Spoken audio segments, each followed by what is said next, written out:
Artificial intelligence. Okay, artificial intelligence. Let's talk about that. This is be godlike intelligence. You think about artificial intelligence, we're talking about something that is all knowing, something that's everywhere at the same time.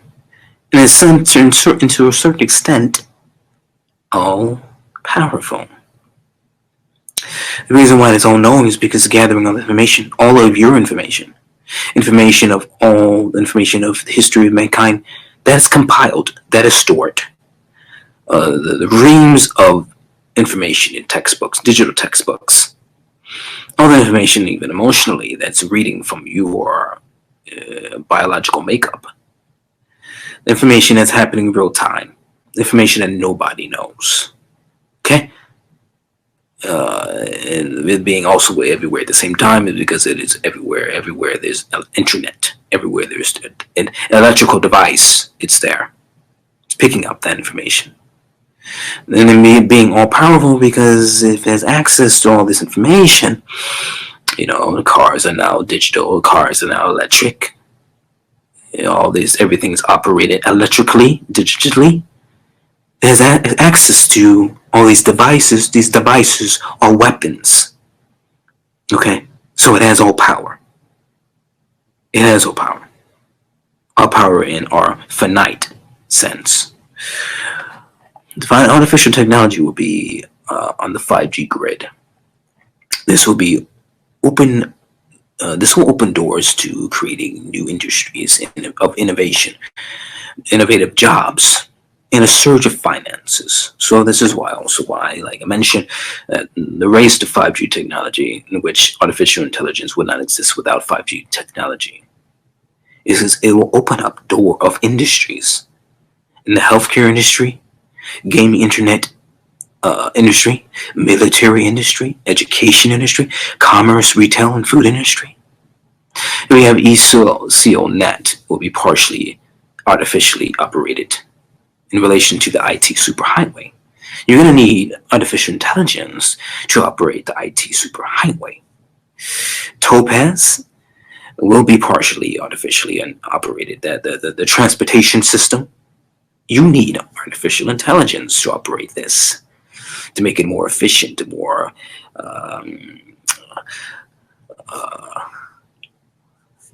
easy, more feasible. To cut back cost, artificial intelligence will also cut back millions of bucks. Not only will it create billions of bucks, it'll cut back and save on millions of bucks. We also have the M-voting smart compliance reports. With M-voting, as I mentioned before, this relates to the algorithm. It will use the algorithm based on AI. It is already YouTube uses an algorithm. These different apps, Instagram, Twitter, they have an algorithm in which they function and they use and operate their business on. And voting needs an algorithm. It would use an algorithm based on AI. Intelligence. Smart compliance reports need an algorithm because you need so many people to look over these reports and these compliance reports, and there's millions of people putting it in if they have access to a smartphone, and most people do. So you have these millions of reports and complaints.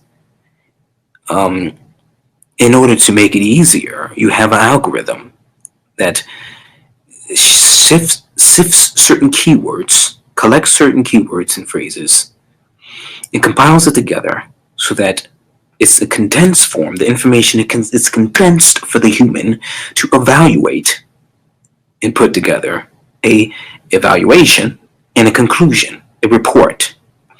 But it's all hinged on an algorithm based on AI. Back on Internet of Things crime. Okay, it needs an algorithm based on AI. What to look for. This algorithm is what to look for. It's the eyes of the technology. It's the eyes of the system. What to look for. What suspicious activity am I looking for? That's the algorithm. It's AI. We go virtual realities. As I mentioned in the beginning, we go where all these different policy borrowing, policy lender participators from around the world, they meet together virtually through video conferences. But in the future, through 5G network, they're gonna have it be virtual reality where they'll meet in a conference room as if they're physically there, but it's through virtual reality. 5G will make that possible via artificial intelligence. Artificial intelligence will be coupled with virtual reality. They'll complement each other. AI combined with 5G in virtual reality. Okay, let's look at some policy, all these different policies, all these different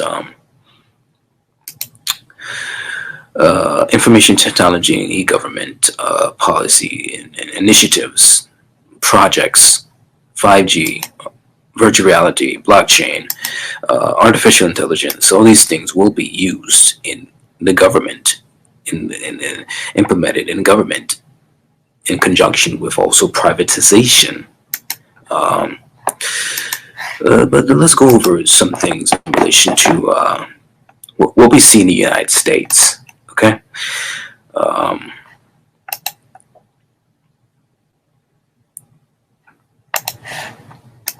right.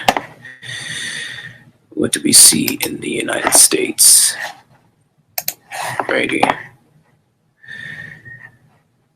Okay, here. What do we see in the United States?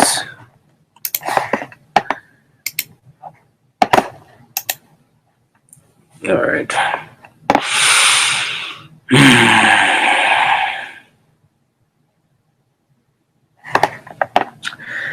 So as I mentioned, with artificial intelligence, this is already implemented in the United States. AI policy. President Trump,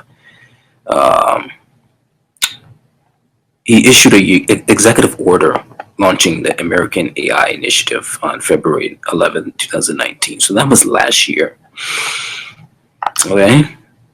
The executive order explained that the federal government plays an important role not only in facilitating AI research and defense, but also in promoting trust, training people for a changing workplace. So this is AI is going to change the workplace via 5G network. Protecting national interests, security, and values. This relates to security. AI is going to be used in security. And we know how important security of the government is. A lack of security is terrorism. We may have firewalls, if you will, down, and if there's a breach in the government, that is terrorism. Not able to protect private information that is the government's, can bring a country down because another country, an enemy, a country can use certain information to blackmail, can use that information as a weak spot to destroy a country, can raid a country physically, economically, politically, can rig an election, all things and more. So AI is a part of our country already, the US. Though South Korea and US, as I mentioned, are working together. South Korea looking to collaborate more with the US in defense technology. We know that a common enemy is North Korea. South Korea doesn't like North Korea. US doesn't like North Korea, so we have a common enemy. That is why we're willing to work together. And things like artificial intelligence, information systems. So this is where South Korea and the US have their correspondence, have their likeness.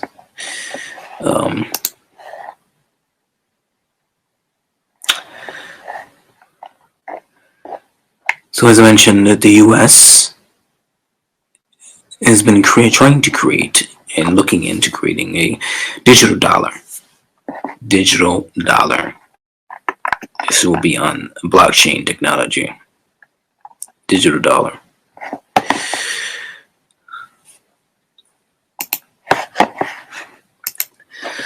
So, not going to the good, bad, and the ugly.